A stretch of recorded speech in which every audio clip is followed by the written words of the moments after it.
Okay, guys, so we're now going to be going on to our 15th president, James Buchanan.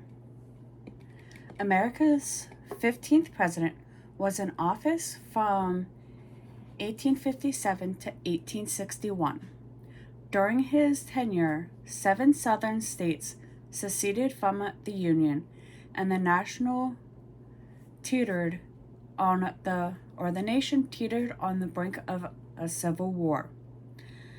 A Pennsylvania native, Buchanan began his political career in his home state's legislature and went on to serve both houses of the U.S. Congress. He later became a foreign diplomat and U.S. Secretary of the State.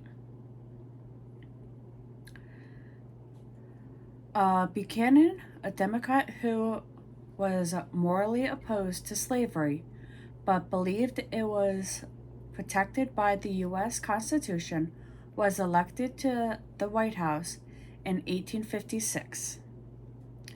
As president, Buchanan tried to maintain peace between pro-slavery and anti-slavery factions in the government, but tensions only escalated. In 1960, after Abraham Lincoln, whose life spanned from 1809 to 1865, and we'll get into in the next video,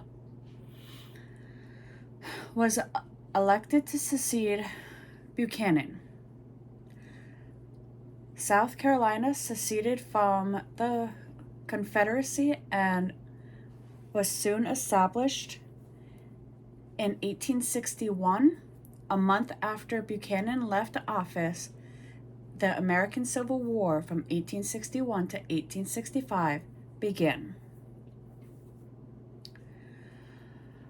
James Buchanan was born on April 23rd, 1791, in Cove Gap, Pennsylvania, to James Buchanan Sr., whose life spanned from 1761 to 1833, a merchant who immigrated from Ireland, and Elizabeth Spear Buchanan, whose life spanned from 1767 to 1833.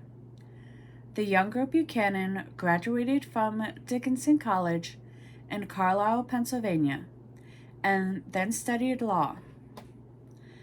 After being admitted to the bar in 1812, he opened a successful practice in Lancaster, Pennsylvania.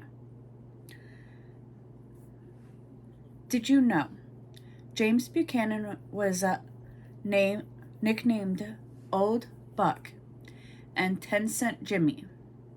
The latter was given to him by the Republicans on the presidential campaign in 1856.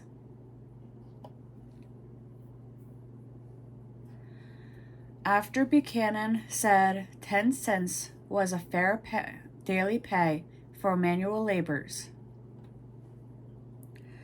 A member of the Federalist Party, Buchanan began his political career by serving the Pennsylvania legislature from 1814 to 1816. In 1820, he was elected to the U.S. House of Representatives, where he remained for the next decade. In Congress, Buchanan allied himself with the Democrats as the Federalist Party dissolved. After Democrat Andrew Jackson, whom we discussed before, was elected president in 1828. He appointed Buchanan as the U.S. ambassador to Russia in 1831. The following year, Buchanan negotiated a trade and maritime agreement with Russia. Buchanan was the only U.S. president who never married. Really? Give me a second. My computer decided to refresh.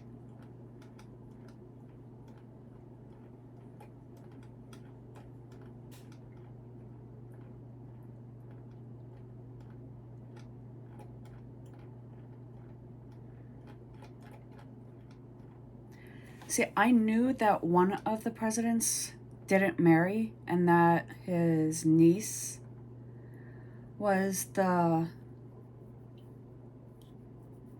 first lady, if you will.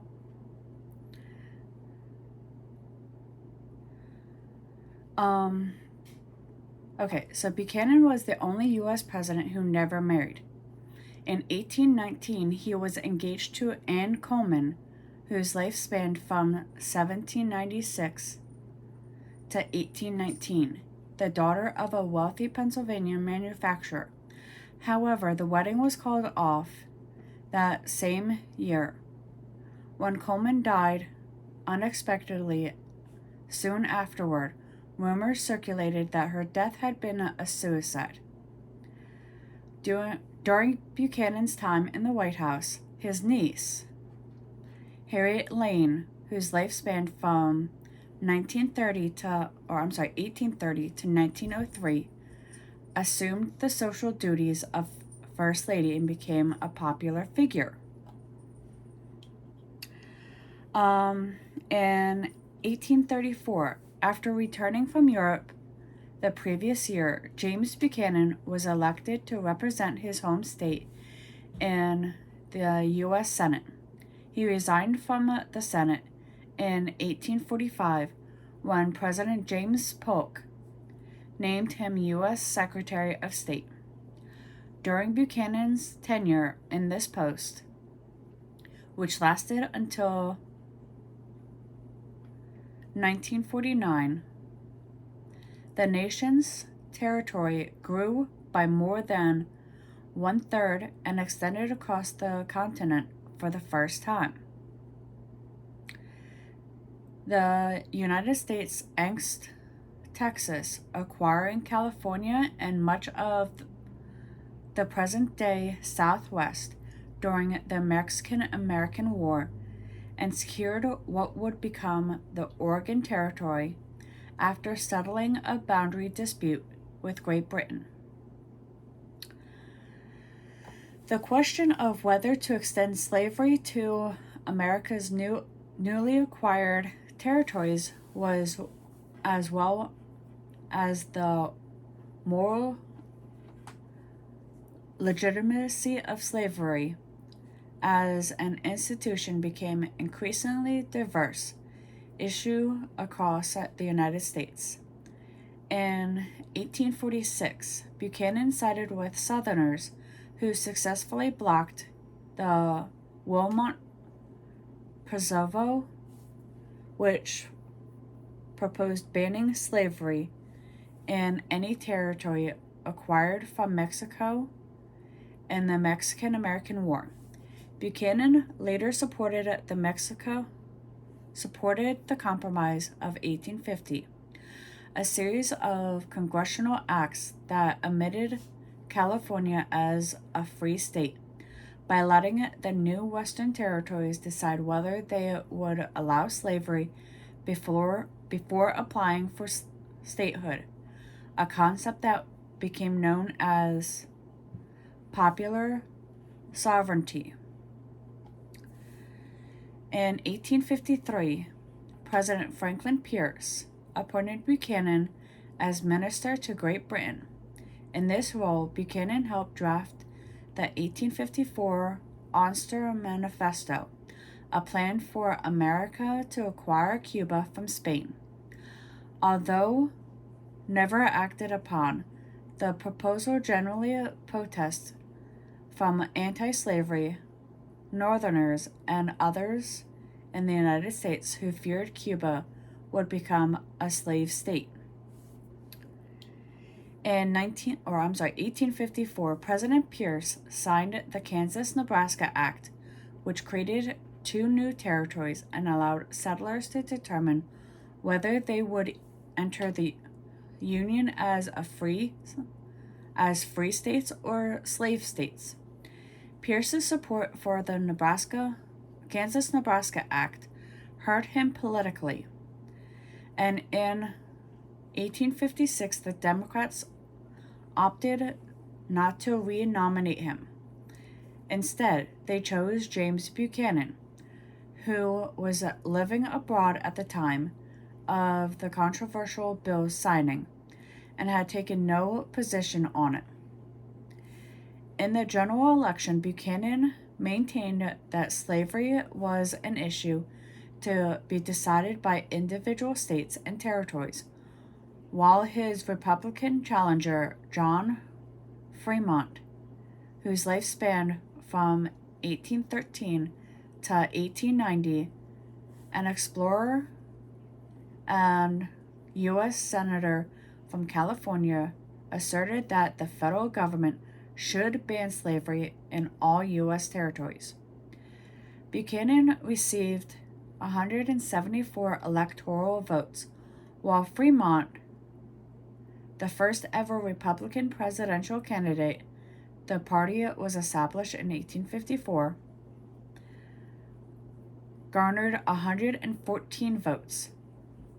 Former President Millard Fillmore of the American Know-Nothing Party, who ran an anti-immigration campaign that did not focus on slavery, earned 8 votes. The popular vote was closer, with Buchanan capturing a little more than 45% of the total ballots cast. Buchanan's vice president was John Brookridge, whose life spanned from 1821 to 1875. A U.S.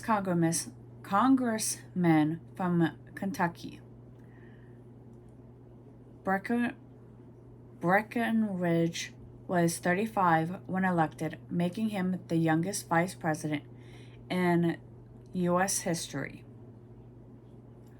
Once in office, James Buchanan appointed a cabinet comprised of Northerners and Southerners, and hoped to keep peace between the country's pro-slavery and anti-slavery factions.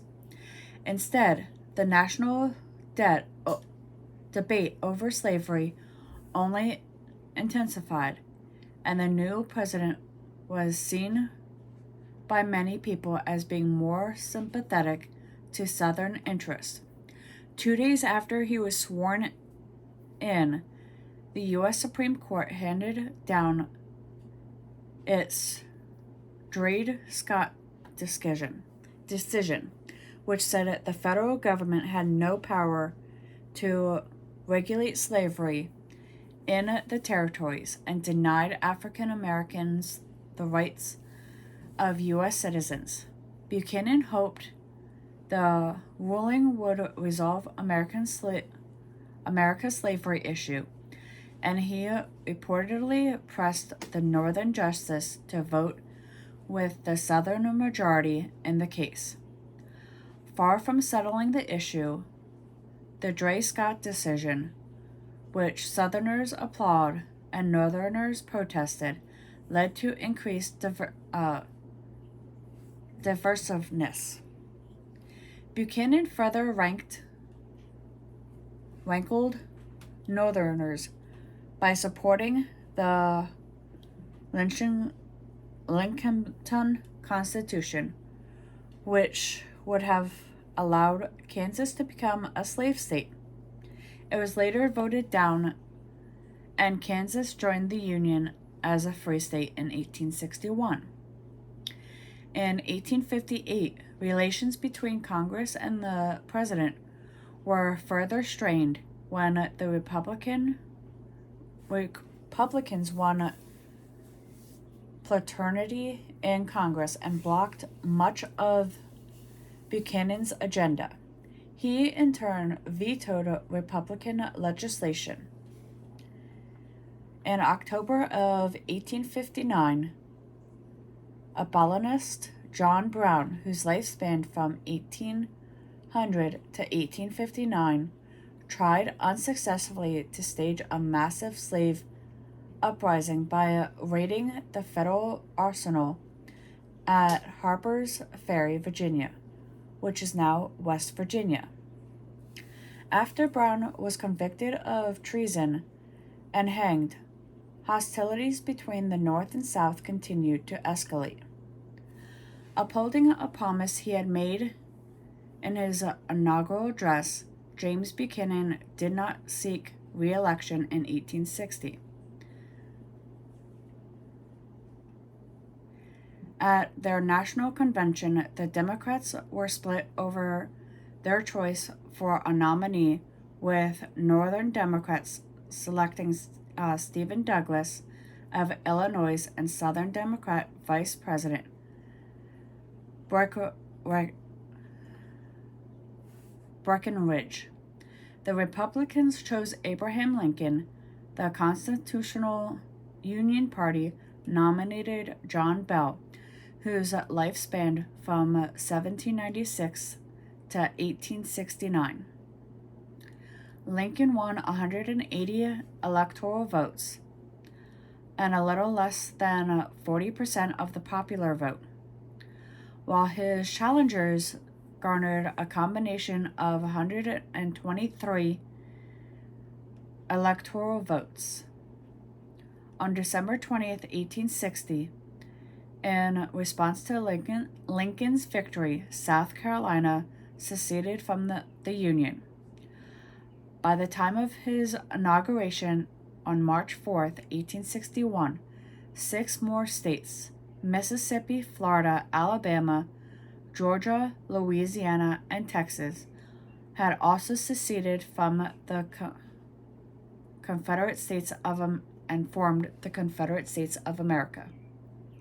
Buchanan asserted that states did not have the right to secede. However, he also believed he had no constitutional power to stop them.